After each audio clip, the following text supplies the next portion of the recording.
So welcome everybody. Bonjour. Je vous invite à vous trouver une place. Please find a seat. So welcome. Bonjour. My name is Michelle Chawla. I'm Corporate Secretary at the Canada Council for the Arts. Je suis Michelle Chawla, je suis la secrétaire générale du Conseil et je vous souhaite la bienvenue à l'Assemblée publique annuelle. I will be your host for today's annual public meeting, held for the first time in the Canada Council's new offices at 150 Elgin. For those of you here in person, we are offering simultaneous interpretation should you require it. Nous offrons la traduction simultanée pour les gens sur place et tous les discours seront disponibles dans les deux langues officielles dans quelques minutes après la rencontre. So, to acknowledge that we are on traditional territory of the Algonquin people, I would like to invite Stephen Loft, Canada Council's Aboriginal Arts Coordinator, to speak. J'aimerais inviter Stephen Loft, coordonnateur des arts autochtones, à prendre la parole et reconnaître notre présence sur le territoire algonquin.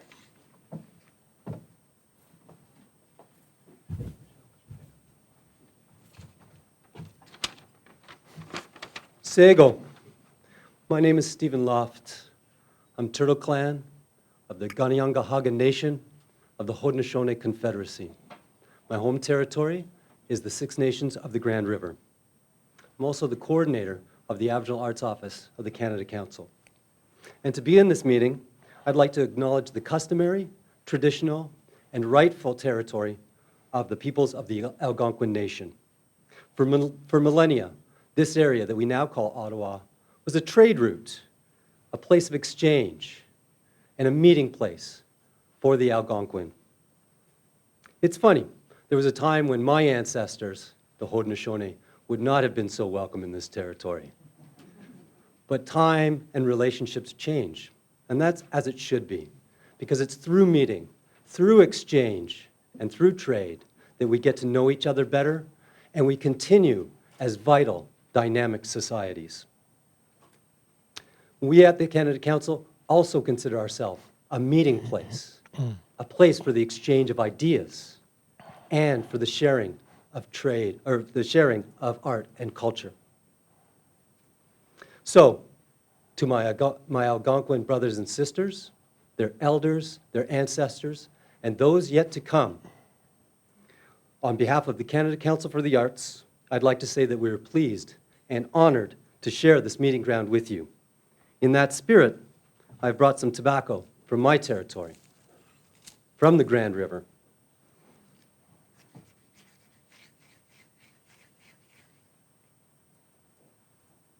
And I spread this to honor and respect our mother, the earth. So to all of you, and to all my brothers and sisters, to all the nations that share this land, I'd like to say, merci, thank you, Nyawaskano, Miigwech. Cheers.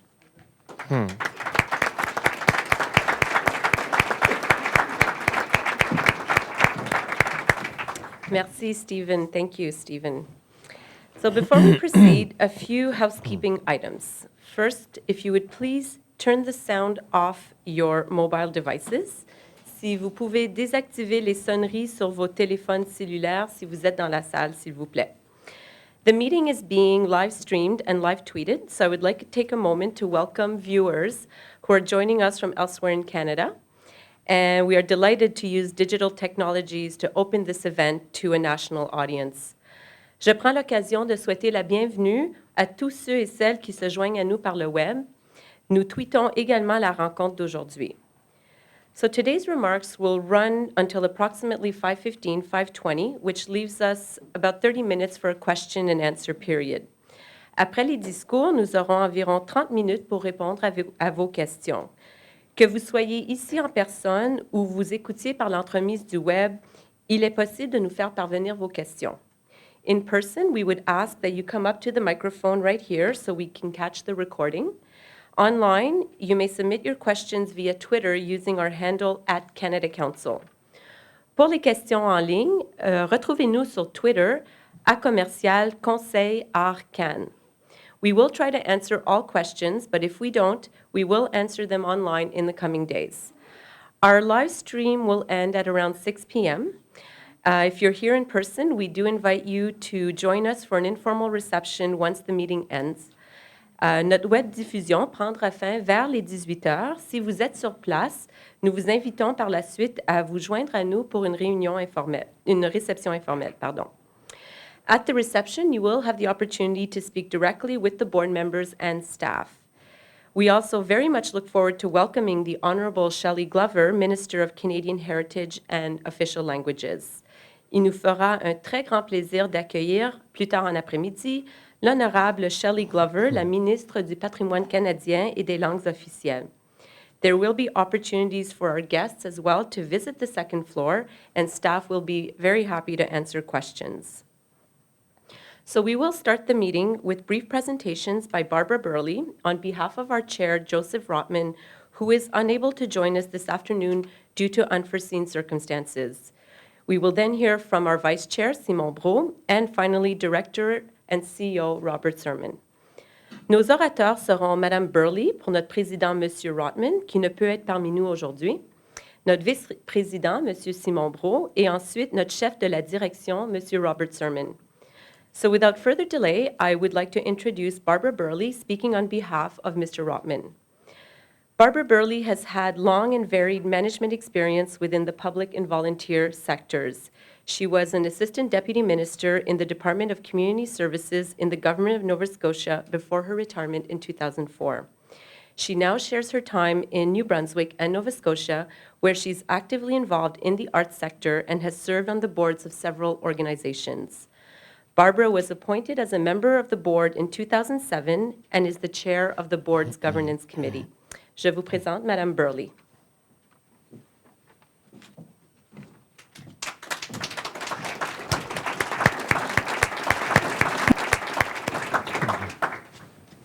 Good afternoon, and thank you very much, Michelle.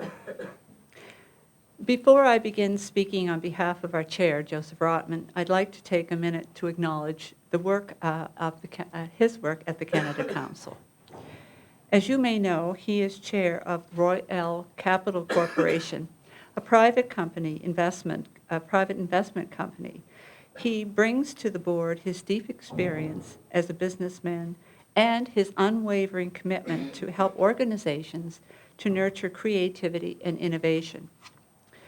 All of us on the board of the Canada Council appreciate his tremendous leadership. And now, speaking as Mr. Rotman, it is my pleasure to welcome you here today at the Canada Council's new offices just a few short weeks after the staff moved into them. The annual public meeting is an opportunity to speak directly to a broad range of stakeholders, artists, organizations, government, members of the public, and I am pleased to see representation from each group here tonight. In addition to our guests gathered here in Ottawa, I also want to acknowledge those attending virtually from across the country via the live streaming of the meeting through the Canada Council website.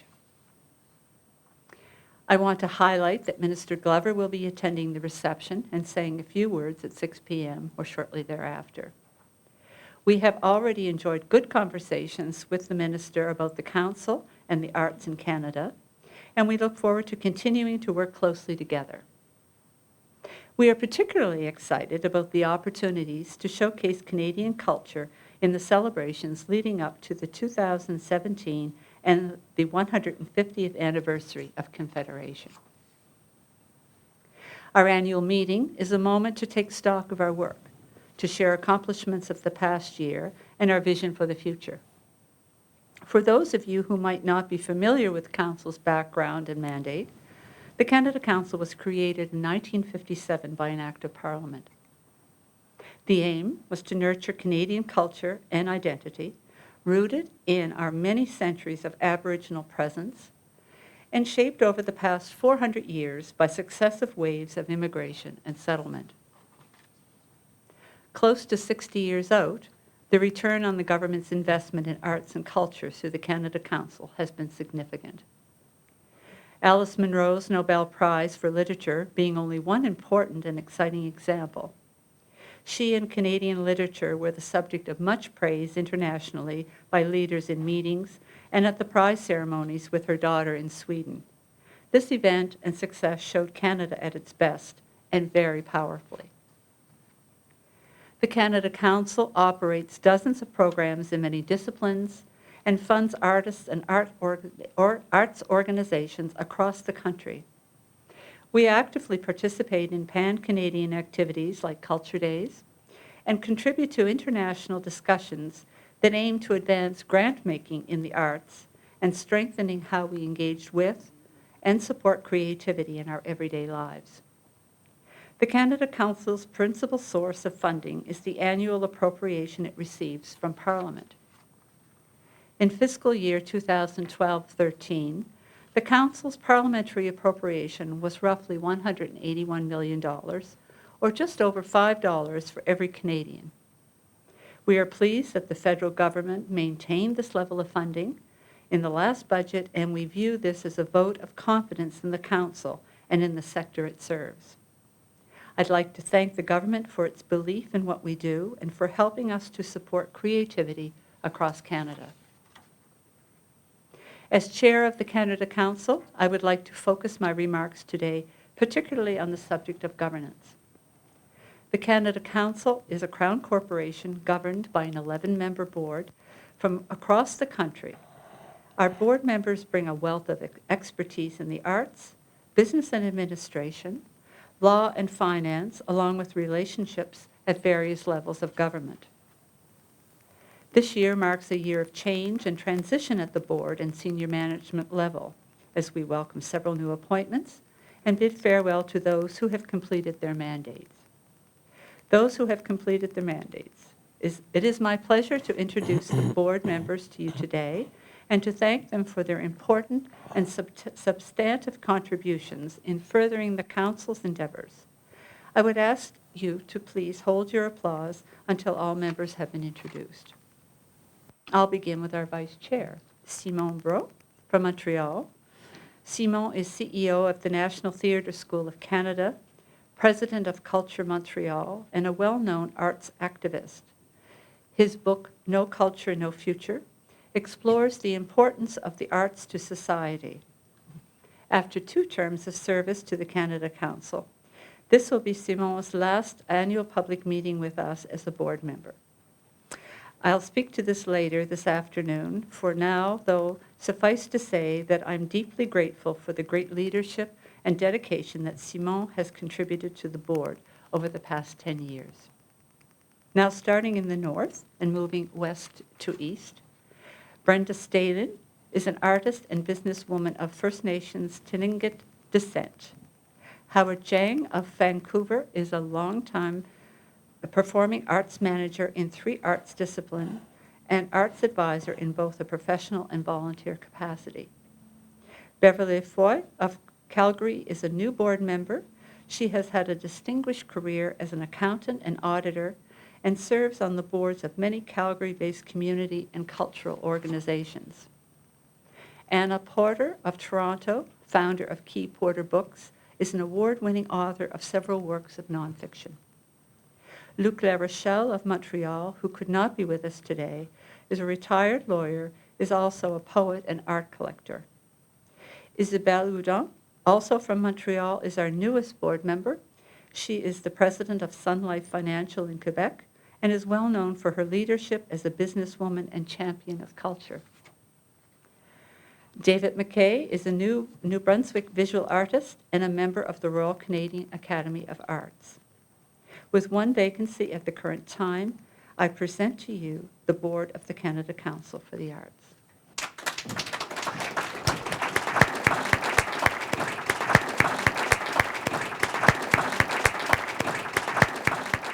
As you are out and about, you will see them representing council at key events and announcements in their respective regions. Please say hello. As a businessman and as an individual committed to public service, I have sat on many boards, both public and private, for-profit and not-for-profit. I continue to be impressed by the Canada Council's governance and management. I can assure you that by business standards, the Council is a well-managed entity that is efficient and effective and operates at the highest level of integrity and transparency. To this end, I can share with you our delight at being recognized last year for the Inaugural Excellence in Governance Award by the Canadian Society of Corporate Secretaries in the category of Best Stakeholder Engagement. This is particularly meaningful for us and a notable achievement given our focus in partnering and collaborating in new ways. We were competing for this award with Royal Bank of Canada, TELUS Corporation, and Bell Canada Enterprises. And yet, we came first, which is a great tribute to our management and board, and in particular, our corporate secretary, Michelle Shylock. Michelle, would you please accept our respect and admiration for this great success?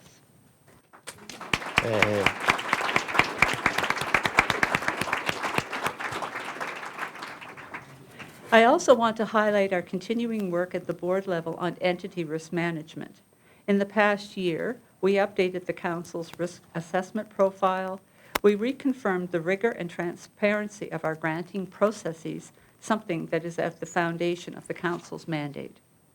At the same time, we reiterated our high appetite for artistic risk, including support of artistic aspirations, creativity, and innovation. The board will continue to ensure that the confidence placed in the Canada Council by the government and Canadians is merited and that its work continues to be relevant to Canadians into the future. Change is also occurring at the senior management level as the board leads the search and recruitment of a new CEO for the summer of 2014. Bob Sermon, who you will hear from in a few moments, will be retiring in June of 2014. I would like to take a moment on behalf of the board to highlight the importance of Bob's leadership, his work guiding the Council in the last 8 years, and in helping Council to articulate and deliver on its strategic priorities. Since I began working as chair, I've seen how Bob has clearly defined and implemented the Council's vision. Perhaps the clearest articulation of this vision is the ability of Council to adapt to the changing arts environment and external factors that impact the arts. Bob has worked diligently with the board and staff to make this a reality. Bob, thank you for your commitment.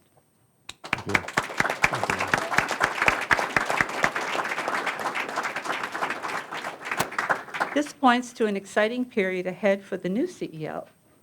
This individual's focus will be to build on Bob's work to sustain this culture of flexibility while fulfilling the objectives of the current strategic plan, while setting the course for the new plan, which will come into effect in 2016. Exciting times indeed, and I look forward to being part of that period of transition. During this coming year, we will also continue to build connections within and outside of the arts sector. It is my personal belief, and one that is increasingly echoed in many sectors, that there is an urgent need to continue to build bridges between the different sectors that make up society and to promote creativity to address the innovation gap in all aspects of our societal system. This will help solve the complex problems of our times. We need to foster and integrate creative thinking in all aspects of our lives, such as healthcare and education, where they are now proven to be very important. The arts provide a critical tool to advance this objective. A Conference Board of Canada study ranked Canada at 14 out of 17 peer countries in terms of innovation. I firmly believe that Canada's cultural and creative resources should be seen as important strategic assets for innovation to be used to improve our capabilities and performance. The arts need to be valued as a key pillar in our society, one that, with greater partnership and collaboration, can bring creativity to the work we do in all our sectors. One of the major pushes of the past year, a theme that runs through all of our activities and accomplishments I've just described, is public engagement in the arts. The Canada Council has been a leader in nurturing a conversation about public engagement through involvement or participation in the arts, and the huge potential that this has for the arts sector, Canada's creative economy, and beyond. The Canada Council's work towards greater public engagement in the arts has been led by my colleague Simone Bro, who will speak to you on this topic. Please join me in welcoming Simone Bro.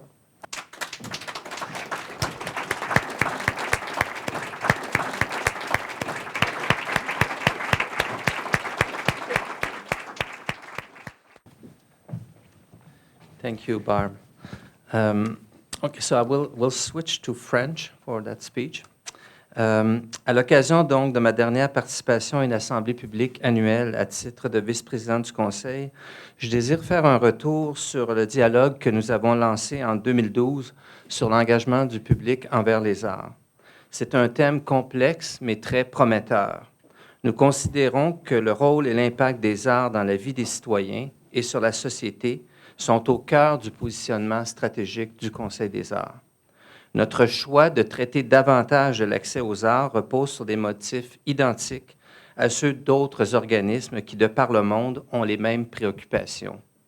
L'ancrage historique et légal de ce choix réside dans l'article 27 de la Déclaration des droits de l'homme, adoptée en 1948, qui dit, et je cite, « Toute personne a le droit de prendre librement part à la vie culturelle de la communauté, de jouir des arts et de participer au progrès scientifique et aux bienfaits qui en résultent. » Deuxième partie de cet article-là, évidemment, chacun a droit à la protection des intérêts moraux et matériels découlant de toute production scientifique, littéraire ou artistique dont il est l'auteur.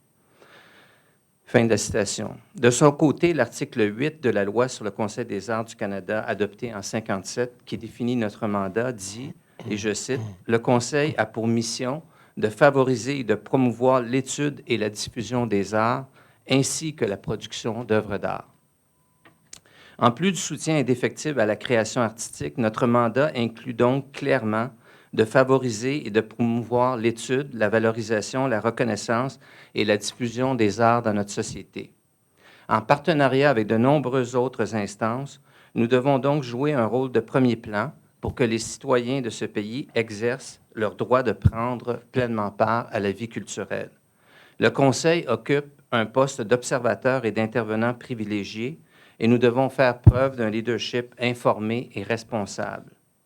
Nous souhaitons donc mettre en valeur des initiatives innovantes pour susciter une pleine appréciation de la valeur des arts et de leur rôle central dans la reconfiguration de l'économie, de nos systèmes et de nos communautés et dans le rayonnement international de notre pays.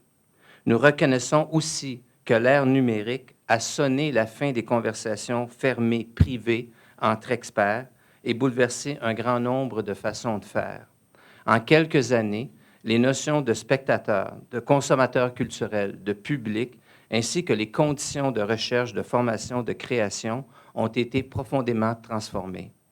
En matière de politique et de planification culturelle, s'affirme désormais une relance spectaculaire des préoccupations et des initiatives liées à l'accès aux œuvres, à leur distribution, à l'ouverture des processus de création, à l'autonomisation des producteurs de contenu, aux phénomènes d'appropriation culturelle des citoyens et aux nouvelles formes de participation culturelle. Ces transformations dépassent de loin notre seul milieu. Les secteurs des médias et du divertissement, par exemple, sont aussi en profonde réorganisation. Accessibles sur Internet, les contenus culturels prolifèrent. Se crée alors l'illusion que les êtres humains disposent de tous les contenus symboliques dont ils ont besoin pour s'exprimer ou alimenter leur imaginaire. À l'échelle mondiale, les statistiques de fréquentation indiquent cependant qu'il y a encore beaucoup à faire pour que les citoyens prennent pleinement part à la vie culturelle de leur pays respectif. Notre choix de lancer le dialogue sur l'engagement du public envers les arts est une réponse à ces préoccupations mondiales et aux préoccupations exprimées par les artistes et les organismes que nous soutenons. Nous devons aujourd'hui répondre à des impératifs de recherche, de création, de production, de diffusion et d'appréciation de l'art que le marché ne prend pas et ne prendra pas en charge. Ce dialogue ne constitue pas un changement de cap. Nous continuons de soutenir l'excellence, mais ce dialogue réaffirme et actualise notre mandat fondamental. J'en profite ici pour saluer le leadership de plusieurs chefs de file dans le domaine des arts, car ils ont fait grandement avancer la conversation depuis 2012. Évidemment, le dialogue doit mener à l'action. Cette année, toute l'équipe du Conseil a abordé le thème de l'engagement du public envers les arts par le biais d'initiatives et de partenariats concrets. Me viennent à l'esprit les projets de cartographie de la danse, qui donnent un portrait plus précis de la pratique de la danse au Canada, et diverses études similaires, dont celle sur les artistes de la francophonie canadienne hors Québec, menée en collaboration avec la Fédération culturelle canadienne-française et l'Institut canadien de recherche sur les minorités linguistiques. Nous avons aussi activement nourri la conversation. Je pense aux différents billets publiés sur le net, à la participation de Bob Sermon à la conférence de la Fête de la culture, à celle d'Howard Yang au sommet de Kelowna, à la participation récente de Joe Rothman à la conférence au Conseil des relations internationales de Montréal. Sans énumérer tous les exemples, cela donne un aperçu de l'importance que nous accordons au partenariat pour progresser sur le fond de l'engagement du public envers les arts. Et nous adoptons une approche que décrit bien le Conseil des arts de Grande-Bretagne quand il écrit, et je cite, « Nous devons également réfléchir à ce que nous comptons obtenir grâce au partenariat. Leurs formes et leurs finalités sont aussi nombreuses que différentes. Ils peuvent être motivés par des intérêts financiers ou par des visées de distribution, des idées communes ou par le désir d'une plus grande influence. Peu importe leur forme, les partenariats sont essentiels à la résilience du secteur artistique et culturel. » Fin de la citation. Sur le terrain, dans la pratique quotidienne de centaines d'artistes et d'organismes, les progrès sont remarquables. Le dialogue national en cours confirme la volonté d'un renouvellement des rapports entre les professionnels des arts et les communautés au sein desquelles ils évoluent. En utilisant judicieusement les médias sociaux, en misant sur la pertinence de leur programmation, en offrant des expériences faisant appel à la créativité du public, en multipliant les voies d'accès à leurs propositions artistiques, même les plus difficiles, en modifiant et en adaptant des grilles horaires et tarifaires ou en s'engageant encore de différentes façons dans leur communauté, les artistes et organismes que nous appuyons expérimentent et font des avancées que nous devons faire mieux connaître au reste de la communauté. L'enjeu de l'engagement du public envers les arts est aussi évidemment abordé par d'autres milieux que le milieu des arts, le milieu de l'éducation, de la santé, des services sociaux, des milieux gouvernementaux et des milieux communautaires. Il y a dans tout ça un vaste incubateur d'approches susceptibles de réaffirmer la pertinence sociale des arts et de stimuler la fréquentation, la participation et même la pratique de toutes les disciplines. À cet égard, le phénomène de la médiation culturelle, qui prend de l'ampleur notamment au Québec, est prometteur car il englobe diverses pratiques artistiques, rejoint les publics dans les lieux comme les hôpitaux, les écoles, les bureaux, les quartiers et est mené par des artistes professionnels. À l'échelle civique, un projet comme celui du Champ des possibles à Montréal, par exemple, a permis aux gens d'un quartier de transformer le terrain d'une gare de triage abandonnée en parc et de convaincre la ville d'en devenir le propriétaire. Et le tout a commencé avec la rencontre d'une artiste et de gens plus de l'environnement pour créer un espace citoyen de création. Ce genre d'initiative, semblable à celle du très célèbre High Line de New York, est appelé à se multiplier. Et à chaque fois, l'art est un élément essentiel de mobilisation et de réussite. Les orchestres sont également actifs au sein de leur communauté. Certains orchestres s'inspirant du modèle vénézuélien de El Sistema, des orchestres d'Edmonton, de Hamilton, du Nouveau-Brunswick, de Kitchener-Waterloo, de Prince George ou de Winnipeg, fournissent des instruments et des leçons de musique à des enfants des milieux défavorisés et leur permettent de jouer dans un orchestre. Leurs résultats sont étonnants. Récemment, les médias ont traité des effets bénéfiques des arts sur des personnes atteintes de troubles neurologiques et les exemples de partenariats art-santé se multiplient. Je pense entre autres à celui des Grands Ballets canadiens de Montréal et à son Centre national de danse-thérapie, mis en collaboration avec 4 grands centres universitaires. Encore une fois, des initiatives comme celle-là sont appelées à se multiplier. Le Conseil n'annonce donc pas un changement de cap, mais il reconnaît que nous sommes dans un monde en pleine mutation. Nous voulons approfondir notre compréhension du phénomène de l'engagement du public envers les arts dans la perspective de partager les connaissances, d'accompagner le milieu artistique professionnel et de contribuer à l'importante conversation sur la culture et le développement humain qui a lieu au Canada et dans le monde. Ainsi, en février, les représentants du milieu de l'industrie littéraire de l'industrie et de la littérature répondront à notre invitation, participant à un forum national sur les transformations en cours dans le monde de l'édition, en termes d'accès, de démocratisation de l'édition, d'habitudes de lecture. Pour alimenter la discussion, nous avons aussi l'intention d'inviter des artistes, des personnes de la communauté artistique à partager leur propre expérience en matière de participation culturelle sur notre site Web. Nous mènerons des études prospectives sur les répercussions des changements démographiques et technologiques sur les comportements du public envers les arts. La consommation de produits culturels et la recherche d'expériences culturelles diversifiées sont à la hausse, mais l'accès à l'art n'est pas pour autant assuré. Nous devons soutenir avec rigueur le meilleur de la création artistique actuelle dans toutes les disciplines artistiques parce que le marché le fait de façon aléatoire, souvent fondée sur la rentabilité et la popularité. Nous devons encourager la poursuite de l'excellence parce que nous défendons la préservation d'un espace de liberté, de recherche, de création, d'expérimentation et d'expression essentiel au progrès des grandes valeurs démocratiques. Il y a urgence de développer et renouveler l'engagement du public envers l'art à une plus grande échelle.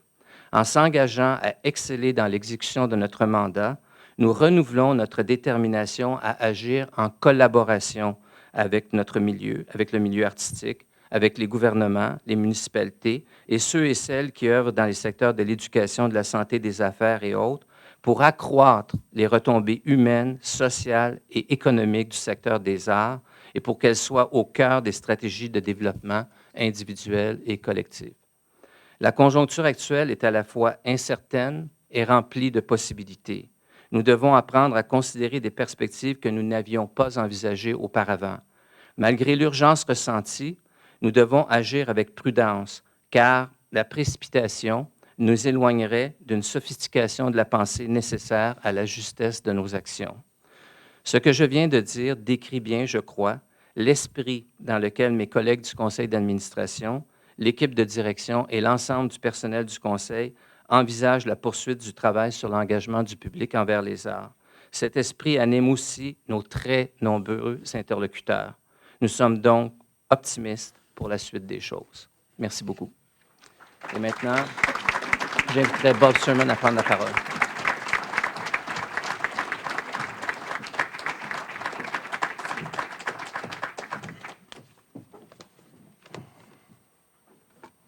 Hello, everyone. Bonjour tout le monde.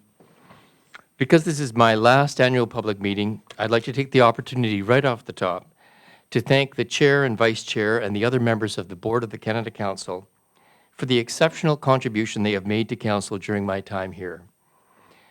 As Vice Chair, Simon Brault has been a rock of Gibraltar for a full 10 years and is the last man standing from the selection committee that forwarded my nomination to government 8 years ago. During all this time, Simon has been extraordinarily supportive to me and to the work of the Council, and I wish to publicly acknowledge what a difference he has made to Council's ability to move forward. Merci, Simon, pour ta vision, ton expertise et tes nombreuses contributions au milieu artistique et culturel au Canada.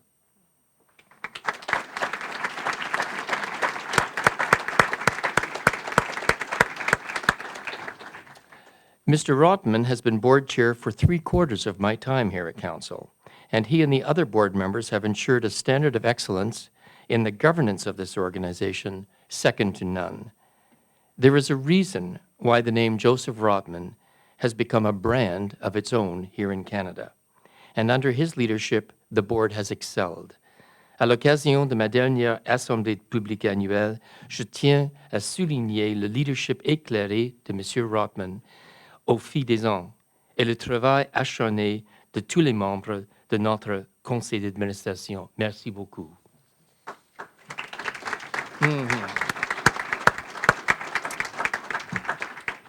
Two weeks ago, I attended 5 days of meetings with counterparts from arts councils and ministries of culture from around the world. It was the 6th World Summit on Arts and Culture held in Santiago, Chile. For those who don't know, these World Summits have very special significance for those of us at the Canada Council. As the first World Summit was held here in Ottawa in December 2000 under the leadership of one of my predecessors, Shirley Thompson, and the minister of the day, Sheila Copps. Because of this history, the summit participants are accustomed to seeing Canada as a leader. But at this year's summit, I was particularly struck by the positive feedback I received to the Council's most recent developments. In a session entitled New Challenges for Supporting Arts and Culture, I presented a high-level summary of 5 major themes: a dramatic expansion in what is considered art, the ascendance of Aboriginal arts practice in a broad range of disciplines, a change in the access discussion from the need for more product to the public's capacity to engage with that product, a movement toward more systems-based ecological decision-making, and a change in the value proposition from serving artists to benefiting society as a whole. The session at the World Summit was standing room only, and at the conclusion, I was swamped with invitations to continue the conversation in more depth with arts funders from Europe, Africa, Asia, Australia, and the Americas. J'en ai conclu que le travail accompli par le Conseil ces dernières années pour implanter les changements dont j'ai parlé à l'Assemblée publique annuelle l'an passé a porté ses fruits. Les efforts déployés par le Conseil pour rester pertinent dans un environnement social, économique et technologique en évolution rapide sont une réussite non seulement au Canada, mais également à l'échelle mondiale. Les changements entrepris par le Conseil ont été le sujet de la plupart de nos communications de la dernière année, et je ne reviendrai pas sur ce sujet aujourd'hui. Le texte intégral de la présentation au sommet mondial est disponible sur le site web du Conseil. J'en recommande la lecture à toute personne intéressée à en savoir davantage sur les plus récentes réflexions du Conseil. In addition, an overview of the Council's recent accomplishments is summarized in the annual report for 2012-13, released last October, and also posted on our website. Here you can read about how Council invested that year roughly $150 million in grants and payments to artists and arts organizations across the country, how we leveraged partnerships with other players in the field, and how we advanced on priorities like international market access and the public engagement in the arts conversation that Simon Brault just summarized so eloquently. Detailed information is also available in a companion publication that analyzes Council's investment both geographically and by art form, and this information is also posted on the website. What's harder to describe is the amount of work that goes on behind the scenes, the thousands of person-hours invested in meeting with stakeholders, reviewing and redesigning programs, evaluating impact, strengthening communications, updating policies, and upgrading systems of all kinds. Occasionally, our achievements on this front are publicly celebrated, as in last year's Governance Award for Stakeholder Engagement and an International Design Award for our new website. But generally speaking, this work is pretty much invisible to all but insiders. A major exception is the Council's recent move to new offices. We see the move as a major step forward for the organization, and because it is more tangible than many of the other changes we are undergoing, I hope you'll excuse me if I describe it in a little more detail. Je souhaite prendre quelques instants pour vous parler de nos nouveaux bureaux, ici au 150 rue Elgin. Il s'agit d'un grand pas vers l'avant pour le Conseil des Arts du Canada. Those of you who are physically present today will know that the main entrance to our new offices at 150 Elgin Street is framed by 2 designated heritage buildings. A Second Empire residence built in 1875 by former Member of Parliament James Alexander Grant, and a Gothic Revival church built by Ottawa's First Baptist Church in 1878. From the very first approach, the combination of heritage buildings and new architecture reinforces the underlying dynamic of all arts practice, respecting the past while addressing the future. Above the entrance to the new building is the Canada Council's logo, and as you advance, you are drawn into an interactive artwork by internationally renowned artist Raphael Lozano-Hemmer on an enormous video wall that dominates a 3-story winter garden. Next, you enter a 3,000 square foot exhibition space where a curved staircase leads directly to the council's second floor meeting rooms. The second floor is where this annual public meeting is taking place, the first public event in our new space. But venture further, and you will discover 2.5 more floors of bright and airy collaborative workspace, animated throughout with contemporary Canadian art from the 17,000-piece collection of the Canada Council Art Bank. Ce nouvel espace, si supérieur à nos anciens locaux, est plus représentatif de notre façon de travailler et de nos valeurs. Il est si accueillant, tant pour les artistes que pour le grand public, qu'à un certain moment, je me suis inquiété et demandé si nous n'avions pas fait une erreur de calcul. Comment était-il possible d'augmenter notre empreinte civique tout en réduisant notre empreinte carbone? Comment expliquer l'impression de vastitude créée par le nouvel espace alors que nous occuperions moins de pieds carrés? Et qui m'y croirait quand je dirais que tout cela coûte moins cher que de renouveler notre ancien bail? Thank heavens for our chair. When I met with him to explain the counterintuitive nature of what we were experiencing, his reaction was immediate. There's nothing counterintuitive about this, he told me. This is how development works. The owner, in this case Morgard, has an asset that has no real value until it can be made productive. For this to happen, they need partners, and a crucial partner in the launch of any property development is the anchor tenant. In this instance, the Canada Council is the anchor tenant, and it is no surprise that both parties feel they have something to gain from the partnership. The chair's explanation couldn't be closer to my experience. Morgard was an excellent partner to work with, from their willingness to accommodate a long list of requirements on our part to their adoption of many of Council's values in positioning the project. Their sensitive restoration of Grant House, branding the development Performance Court, installing the latest technology in the 30-foot video wall, offering Council ground floor exhibition space at no additional cost, agreeing to install a handcrafted birch bark canoe in a public lobby to reflect the building's presence on traditional Algonquin land. The list goes on and on. More importantly for me, though, the exchange became a metaphor for something much bigger to which the Canada Council aspires. That is to help broker a partnership between the arts sector and the nation itself. Canada is like any other developer. It is sitting on an asset, the Canadian people, that it wishes to leverage for a higher purpose. But in order to do this, it needs partners, and that's where the arts sector comes in. The arts sector is perfectly positioned to play the role of anchor tenant for the nation.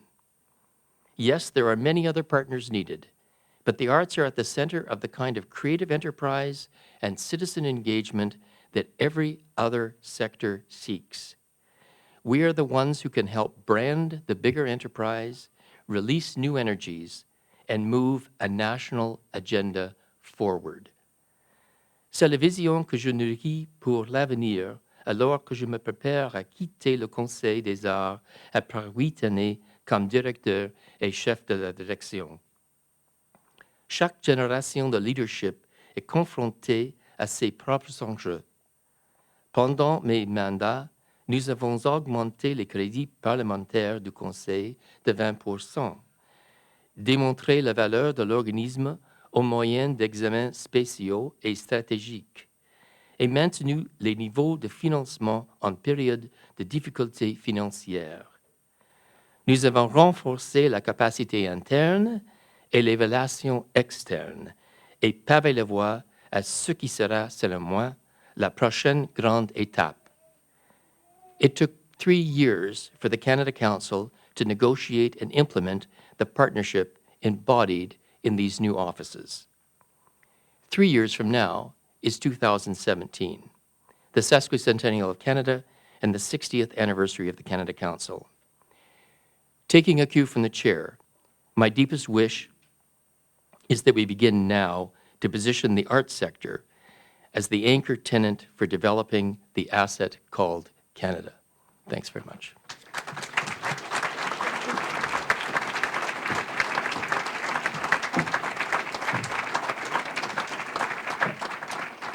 Thank you, Bob, Simon, and Barbara.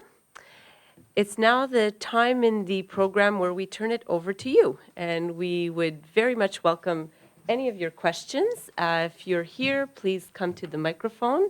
C'est maintenant à votre tour et ça nous ferait grand plaisir de répondre à vos questions. Donc, si vous pouvez venir ici au microphone à l'avant de la salle pour qu'on puisse vous enregistrer, ça nous ferait grand plaisir.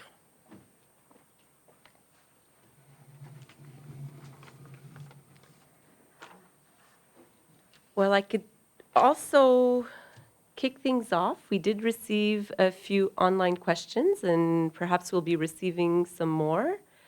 So I'm just going to check if this gentleman is coming to a question. No? Okay, so I will I will ask the question that came online. So this is probably a question for Bob.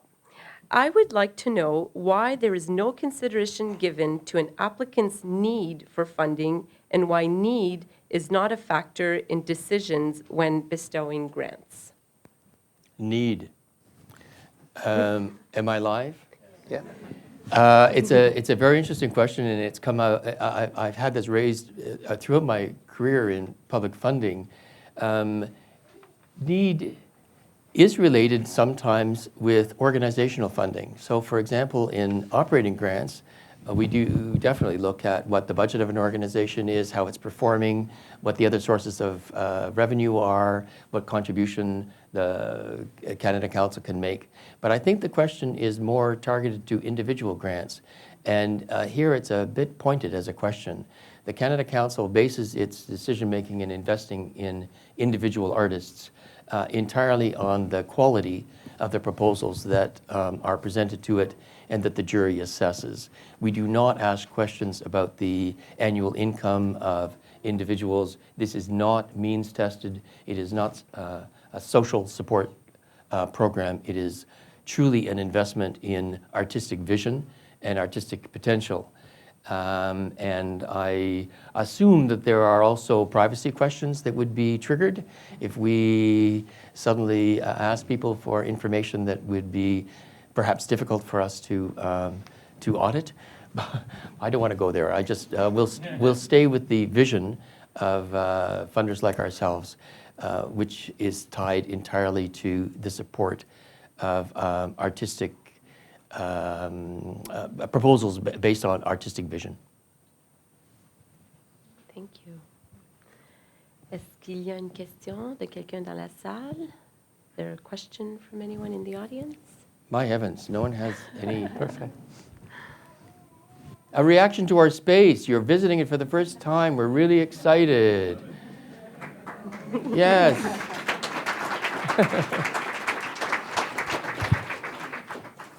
I'll just. Yes. Is Raphael here? Raphael, the artist. Is he downstairs? If Raphael were here, it would be good to introduce him to the Yeah. an artist. Can you imagine? Are there any questions? Any questions coming online? Wow, you guys did a fantastic job, frankly. Aucune question? Oui, s'il vous plaît. Oui, please come front. Well, since you begged the question, my name is Kate White, and I'm with the United Nations Association in Canada. Hi, Kate. And I want to say this is actually the second time I had a sneak peek before. It's a gorgeous space. This is something that elevates Ottawa, in my opinion, as it should for the arts. This is the national capital, but it's also a very welcoming space, and I know that you'll invite your friends like UNA Canada to use this space as well. It's really very impressive, and I also recognize that in a way that your representation here has been quite remarkable. I love that you've integrated some old Canadian, some old Ottawa landmark as well. And of course, the arts is, we carry it in our hearts and who we are and what we're enlivened by. So I congratulate you for that. And I am a proud citizen and taxpayer, and so congratulate you on that front as well. Thank you. Thank you very much.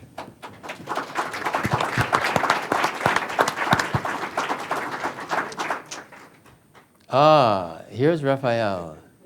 Raphael, please, would you accept our invitation to just introduce yourself? Absolutely. You're being live streamed, so you can actually speak to the nation. Excellent. All right. I should have prepared this better. Oh, no. I'm delighted to be here. I want to say that I'm an artist based in Montreal. In 1989, I was a chemist. I have a chemistry degree. And the Canada Council did a really crazy thing with me. They gave me a computer integrated media grant. In 1989, they gave us this money for myself and some partners, some helpers, some programmers to do crazy technological art. Many years later, today, I have a studio in Montreal with 10 people, full-time employees, and I show my work around the world. And I've always, in this path, I've always talked very highly of the Canada Council because it's very fundamental that we invest in extremely eccentric people to develop a dossier that can actually help them support themselves and have a sustainable career in the arts.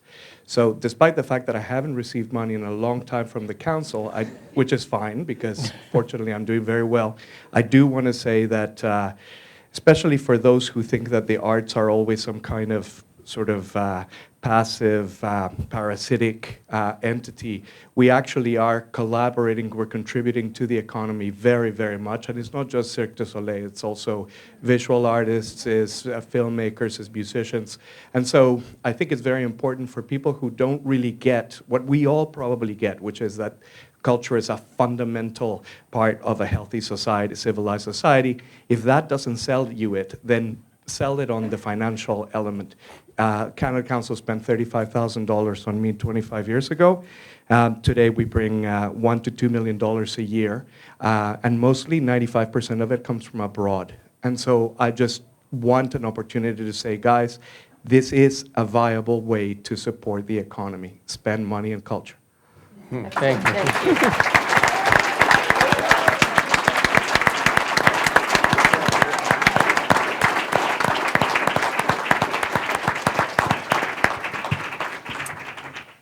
So I did receive a question, and probably this one is for Simon, as it's related to a governance question, which is, what is the process for selecting the new CEO? Quel est le processus pour la sélection d'un nouveau chef de la direction? I'm not an expert in that, but the process is it's an open concours. So the government puts on the website and announce the position. There's a headhunter who is responsible to receive all the applications. They build in, like any other process, kind of a short list, interview people, and then a recommendation is made by a large committee selecting the CEO to the government, and at the end of the day, it's an appointment by the governor in council. So it's a appointment by the government. So it's a very kind of a, and it's a different process to the process Bob was referring to, because I've been involved 8 years ago in the selection. It was a different process, but that's more or less how it works now. And I'm sure if you go on the website of the Canadian government, you will see, because all that process is very well described. It's a very standard process. I could add to that by saying that it is a process that's directed and overseen by the Privy Council office. And the committee that Simon is referring to is a committee that is created by the Privy Council that includes members of Privy Council, representatives of the Department of Canadian Heritage, as well as members of the Board of the Canada Council. So if there's any other further questions about that, we're all here afterwards, happy to discuss that further. Yes? I got a quick question. Is there like a hierarchy in disciplines and in granting programs? Like, let's just say, hopefully not, there is like a cut in funds. How would you decide on which grants and which programs to eliminate? I would just start by saying we don't begin with a hierarchy of disciplines. There's not a hierarchy of art forms. The issue of how one adds more money when one has more money, or where one would withdraw if one had to withdraw, is tied very much to the experience that we have in working with the arts community and making some kind of an assessment of what I would call demand. Where is activity going on? Where are new ideas? Where are art forms emerging? Where is there energy? And of course, the contrary. Where do things seem to be more predictable or in a repeating pattern? And likely that would influence the council in setting a series of priorities. But it doesn't begin with a hierarchy of disciplines. Would that support be local, or let's just say like a discipline or an artist has a great following overseas, but just domestically maybe there's not so much of a... But you're talking about a single artist having a single career. That's not what your question was. Your question was if the Canada Council had to absorb some kind of a cut. That's the question that I heard. We wouldn't be cutting individual artists. We wouldn't. We would be looking at the full range of activities and spending that we do. Obviously, so here goes. Obviously, what happens in the first instance is we say, can we absorb a cut without impacting the community with direct funding? So is there a way for us to absorb from overhead costs, administrative expenses, et cetera? So that's where you begin. And then you begin, all right, if I can't do that, I have to go somewhere. Where does it appear that our impact is greatest and that our impact might be less great, assuming that your impact works everywhere? And we're really very happy that we haven't been cut, because each time we go through these assessment processes, the results are, well, actually, says the government, we think all of your programs are effective. We think everything that you're doing at the moment is meeting public need or serving public good or fulfilling public policy. So, but that is the process that we would be engaged in. Thank you. Thank you.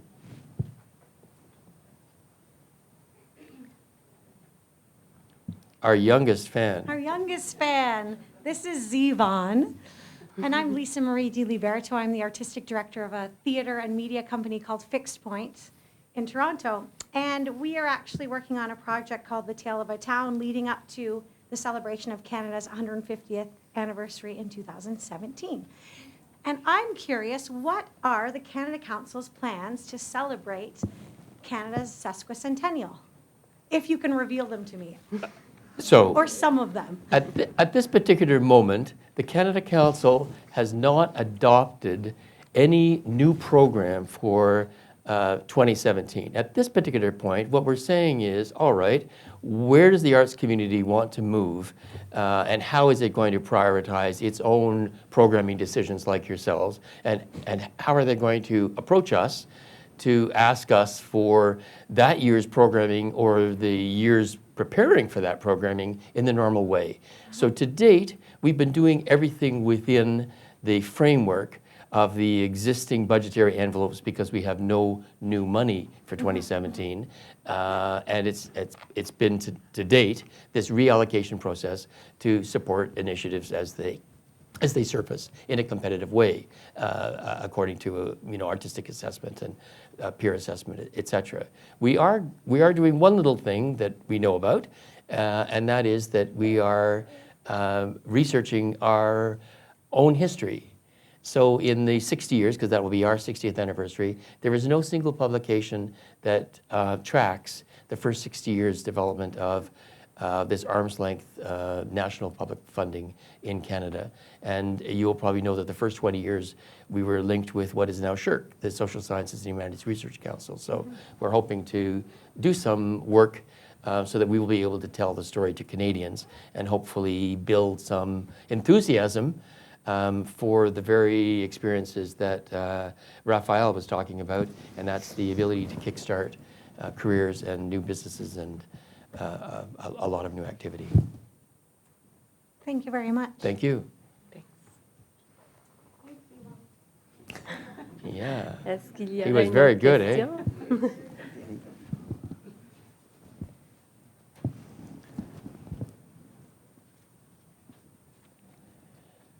Hi, this is not a question, but a comment in response to Lisa Marie's question. Right now, the government is conducting an online and face-to-face consultation on what should our priorities be for 2017. So I guess if everyone in the room asked for more money for the council to celebrate this anniversary through the arts, and everyone on the webcast as well, that would send a pretty strong signal. Thank you.